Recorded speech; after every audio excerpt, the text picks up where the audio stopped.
the dog is gonna bark, it's gonna rain, she's gonna come, I'm gonna tell you a story today. Understood? Now instead of am, is, are, these are the present forms of to be. Instead of am, is, are, if I use past forms like was and were, तर काय अर्थ होईल आता याचा? I was going to come today. हा, मी येणार होतो. आलोय का मी? नाही. मी जर म्हटलं वेदांत, मी काल तुमच्या घरी येणार होतो. मिसेस जाधव, मी तुम्हाला काल फोन करणार होतो. शुभम, अरे मी तुझ्या काल वडिलांना भेटणार होतो. एवढंच बोललो आणि मी थांबलो. तो you B having a curiosity. काय झालं मग? का फोन करणार होता? का येणार होता? वडिलांना का भेटणार होता? क्युरियोसिटी असते ना. So mostly in these type of sentences we have to give reasons to. Like I was gonna come today, but काय झालं बरं? बस is not. हा, बसच आली नाही माझी. बस didn't come. तो गाणं गाणार होता, पण लाईटच गेली. Yes, make a sentence.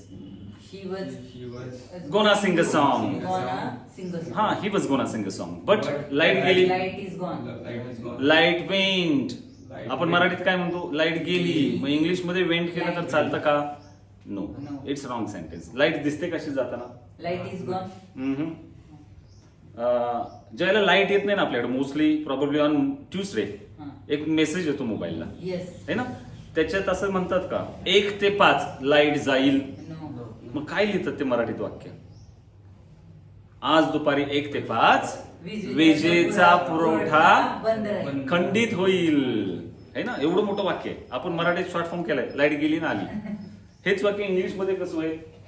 The supply of electricity cut off. बघा, Shubham was gonna sing a song but the supply of electricity cut off. लाईटच गेली. Understood?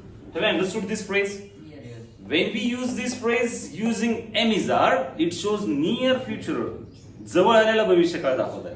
And the same phrase when we use was and were, it shows संभाव्य गोष्ट जी घडलीच नाही, Past. है ना?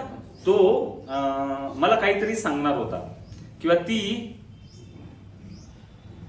चहा बनवणार होती, विसरलीच ती. She is going to She make. was. She was going to Make a tea. make a tea. She forgot. But she forgot.